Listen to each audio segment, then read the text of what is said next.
कुछ ही देर बाद वो शक्ति दक्ष के सामने झुक गई। पंचभूत उसके नियंत्रण में आने लगे, लेकिन इससे उसकी आत्मिक शक्ति भी खत्म होती रही। उसने पंचभूतों को शांत किया, लेकिन अब उसकी आत्मशक्ति कम होने को आई थी, जिससे दोबारा शरीर में प्रवेश करना मुश्किल हो सकता था।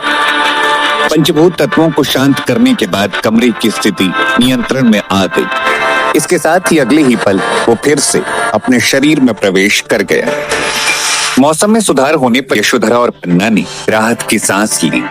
पन्ना ने यशोधरा से कहा, पंचभूतों को शांत करने में दक्ष बाबू सफल हो गए।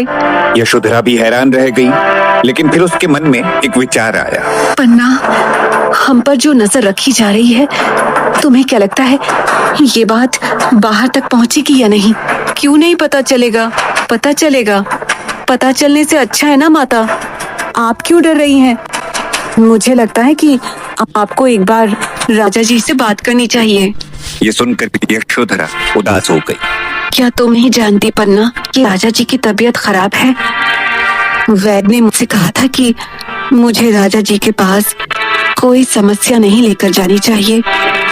इसके अलावा मेरी बड़ी बहनें मुझे उनके पास नहीं जाने दे रही हैं, ये कहकर कि उनके स्वास्थ्य के बिगड़ने का कारण मैं ही हूँ। लेकिन चुप रहना ठीक नहीं है माता।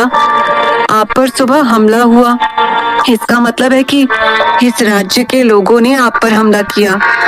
इसके अलावा कल से उन्होंने हमें खाना और कपड़े भेजने भी बंद कर दिए। हाँ, देखते हैं पन्ना आगे क्या होता है। सारे दिन एक जैसे नहीं होते। दक्ष, जो चुपकर इनकी बातें सुन रहा था, अपनी माँ का धैर्य देखकर वो हैरान हो गया। दक्ष ने सोचा कि अपनी माँ के चेहरे की खुशी के लिए उसे शिक्षण पूरा करने में सफल होना होगा। कि एक दूत जिसे रानी शिवांगी ने भेजा था, उसने सब कुछ देख लिया और वो तुरंत रानी शिवांगी के पास गया और उसने दक्ष की शक्ति के बारे में, पंचभूतों को हासिल करने के बारे में सब कुछ बताया। रानी शिवांगी सब कुछ सुनकर हैरान रह गई। दक्ष पंचभूतों की शक्ति को कैसे नियंत्रित कर सके? उन्हें इतनी शक्ति कैसे मिली? दूत की ओर देखा और उसे आशीर्वाद के रूप में कुछ पैसे दिए। इसी बीच राज्य की सेना चिनाई का संदेश पाकर दौड़ती हुई चिनाई द्वारा बताए गए स्थान की ओर चल पड़ी। जैसे ही सेना उस स्थान पर पहुंचने वाली थी, उन्हें एक और संदेश मिला। इसके साथ ही सेना 4 हिस्सों में बंट गई और अलग अलग रास्तों से उन लोगों की तलाश में निकल पड़ी जिनका रूप आधे चांद के आकार में। मृणालिनी ये सब देख रही थी। आपका भेजा संदेश मुझे समझ नहीं आया देवी। चिनाई ने हल्की सी मुस्कान के साथ उसकी ओर देखा। अगर हम पर हमला करने वाले यहीं आसपास के नहीं हैं, तो अवश्य ही वे बाहर से आकर यहीं आसपास रहकर हमले की योजना बनाएंगे। हमने अपनी सेना से कहा है कि वो पूरे रास्ते में फैल जाएं, ताकि वो लोग हमसे बच ना पाएं। मृणालिनी के मन में एक संदेह उत्पन्न हुआ। अगर वो उस रास्ते पर ना जाते हुए हमारे पीछे वाले राज्य में जाते हैं तो? चिनाई उत्तर न देकर हल्का सा मुस्कुराई। उनका संदेह सच था। चिनाई के बारे में सोचते हुए सेना ने विश्राम लिया और दूसरे राज्य की ओर प्रस्थान किया, लेकिन उन्होंने चिनाई को बेवकूफ समझा। जैसे ही सूर्योदय हुआ, रानी शिवांगी चिनाई के पास जाने के लिए तैयार हो गई। हम यहाँ क्यों आए हैं माँ? दरअसल दक्ष को नहीं पता था कि ये किसका घर है, लेकिन अगर वो पूछता तो उसकी माँ को शक हो सकता था, इसलिए उसने पूछा कि यहाँ हम किस काम से आए। यशोधरा ने दक्ष के सवाल पर आश्चर्य से दक्ष की ओर देखा। ऐसे ही कि मामा से मिलने के लिए। तभी दक्ष ने एक बार फिर घर की ओर देखा। यदि मेरे मामा का घर इतना बड़ा है तो इसका मतलब है कि मेरी नानी का परिवार एक प्रसिद्ध परिवार है। हालांकि माँ इतनी परेशानी से गुजर रही है, फिर भी कोई भी माँ की मदद के लिए क्यों नहीं आ रहा? जब वो अंदर जा रहे थे तो एक सुरक्षा कर्मी ने आकर उन्हें बीच में ही रोक दिया। क्षमा कर, जब तक मेरे मालिक नहीं कहेंगे हम किसी को भी अंदर नहीं जाने देंगे। ये बातें सुनकर दक्ष का खून खौल उठा। इस घर की लड़की, इसके अलावा अपने राज्य की रानी, वो ऐसी औरत को रोकने की हिम्मत कैसे कर सकता है? सुरक्षा कर्मी की तरह व्यवहार करें तो बेहतर है। क्या आप नहीं जानते हैं कि कौन आया है? क्षमा करें, मैं यहाँ सिर्फ एक कर्मचारी हूँ, मैं अपने मालिक की बात नहीं डाल सकता। सुरक्षा कर्मी ने उसके सामने सर झुका लिया।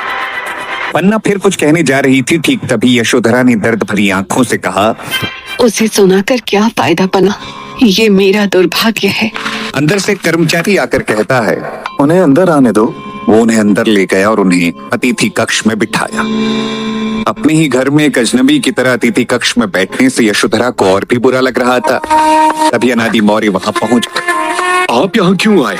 ये सुनकर यशोधरा का चेहरा बदल गया। यशोधरा उठकर उसके पास चली गई और कहा, आप ऐसा क्यों कह रहे हो भाई?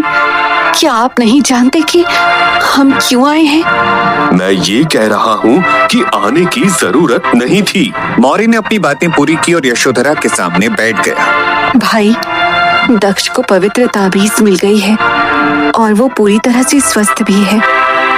मैं पूछने आई थी कि ऐसे समय में शादी से इनकार क्यों करना पड़ा? आपको जवाब देने की मुझे जरूरत नहीं। ऐसा मत कहो भाई, आप ही ने तो कहा था कि दक्ष अच्छा लड़का है और हमारी भानुमति के लिए योग्य है। शादी की बात आपने ही छेड़ी थी ना भाई?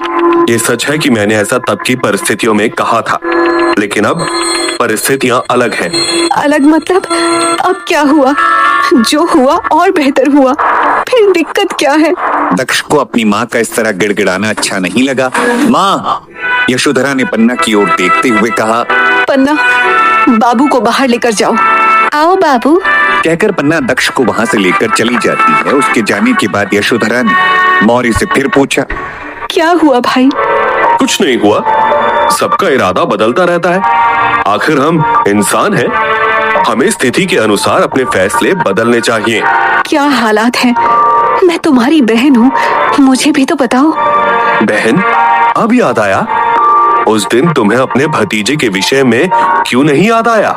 उसके प्रश्न का उत्तर देने में निस्सहाय होकर उसने अपना सर नीचे कर लिया। चुप क्यों हो? मैंने तुमसे कितनी विनती की, तुमने कुछ मदद की? तुम्हारा खून का रिश्ता था, तुमने मुझे बचाया क्यों नहीं? आप मेरी स्थिति जानते हैं ना भाई? इसका मतलब है कि हमें आपकी स्थिति को समझना होगा। क्या आप हमारी स्थिति को समझती हैं? लेकिन अब मेरी बेटी शिवदत्त से रिश्ता जोड़ने जा रही है। बेकार का झगड़ा मत करो और मुझे बदनाम ना करो। अनादि मौर्य ने कहकर संकेत दिया कि यशोधरा वहां से चली जाए। कमरे से बाहर निकले पन्ना और दक्ष घर के पीछे युद्ध शिक्षण क्षेत्र की ओर चली जा रही थी। सभी प्रकार की कलाओं का शिक्षण एक बहुत बड़े मैदान में किया जाता है। वहां जाते समय दक्ष ने देखा कि एक लड़की एक सैनिक से तलवार से युद्ध कर रही। उसकी नजर को देखकर पन्ना ने कहा, क्या तुम्हें वो लड़की याद है जिस लड़की से तुम्हारी शादी होने वाली थी? भानुमति? दक्ष खड़े खड़े भानुमति को देख रहा था। लग रहा था कि वहां कोई शिक्षण नहीं, युद्ध चल रहा है। अब तुम्हारे मामा उसकी शादी तुम्हारे भाई शिवदत्त से कराना चाहते हैं। दक्ष पन्ना की बातें सुनते हुए भानुमति की ओर देख रहा था। भानुमति ने पानी पीने के लिए अपना शिक्षण रोका। तभी एक दासी वहां आकर कहती है, दक्ष आया है। भानुमति ने दक्ष की ओर देखा और दक्ष के पास चली गई। हमने सुना है कि आपको पवित्र ताबीज मिल गई है। लगता है कि आपकी कुशलता भी बढ़ गई है। यहाँ बैठकर देखने के बजाय आप उन योद्धाओं से लड़ सकते हैं। कम से कम आपको तलवार पकड़नी तो आएगी। बेशक, लेकिन उनके साथ क्यों? क्या तुमसे लड़ना बेहतर नहीं होगा? पन्ना ने सोचा कि बीच में बोलना जरूरी है, क्योंकि शायद दक्ष नहीं जानते, लेकिन वो जानती थी कि भानुमति किस तरह की तलवारबाजी करती है। बाबू? इससे पहले कि पन्ना अपनी बात पूरी कर पाती, भानुमति ने पूछा, अच्छा, क्या तुम में तलवार पकड़ने की ताकत है? आसपास के सभी लोग भानुमति की बातों पर हंस पड़े। पन्ना को ऐसा लगा जैसे दक्ष की इज्जत उतारी जा रही है, लेकिन दक्ष के होठों पर मुस्कान नहीं हटी। दोनों ने मैदान में कदम रखा। सभी लोग इकट्ठा होकर दक्ष का मजाक उड़ाते हुए हंसने लगते हैं। भानुमति एक तलवार लेती है और दक्ष की ओर फेंक देती है। दक्ष ने उसे लेने के लिए हाथ उठाया, परंतु वो हाथ से छूटकर धरती पर गिर पड़ा। उसके साथ ही सभी लोग हंसने लगे। दक्ष ने इधर उधर देखा, वो मुस्कुराया भी, झुककर तलवार उठाई, उसे प्रणाम किया और तलवार को बाएं हाथ से पकड़ लिया, जिसे देखकर वहां मौजूद लोगों ने मजाक उड़ा। हे राजकुमार, क्या आपको ये भी नहीं पता कि चाकू किस हाथ से पकड़ते हैं? दाहिने हाथ से। फिर भी दक्ष ने कुछ नहीं कहा। उसने तलवार अपने दाहिने हाथ में ले ली और भानुमति की ओर ऐसे देखा जैसे वो खेल के लिए तैयार हो। तभी भानुमति दक्ष पर वार करती। अब क्या होगा? यशोधरा ने अपनी भतीजी के मामले में क्या गलत किया? जब यशोधरा को महल में कोई मदद नहीं मिली तो वो अपने भाई मौर्य से मदद मांगने गई। दूसरी ओर रानी शिवांगी चिनाई की सेना के लिए सभी जरूरत की चीजें लेकर वहां उसके पास पहुंची। जब रानी माँ वहां पहुंची तो मृणालिनी उन्हें चिनाई के पास ले गई। रानी शिवांगी को समझ नहीं आया कि चिनाई से क्या बात की जाए, इसलिए वो चुपचाप जाकर चिनाई के पास बैठ गई। रानी शिवांगी को देखकर चिनाई ने कहा, हमने कहा था ना रानी शिवांगी कि आपको आने की जरूरत नहीं है। हमारे राज्य से जाते समय आप पर हमला हुआ है, इस बात के लिए हमें क्षमा करें। रानी शिवांगी की बातों पर मुस्कुराते हुए चिनाई ने कहा, हाँ, शायद अपने आत्मविश्वास के कारण हमने बहुत सारी बातों को अनदेखा कर दिया। जो हुआ अच्छा ही हुआ। कुछ पता चला हमला करने वाले कौन थे? क्या चिनाई हमलावर के बारे में बता पाएगी?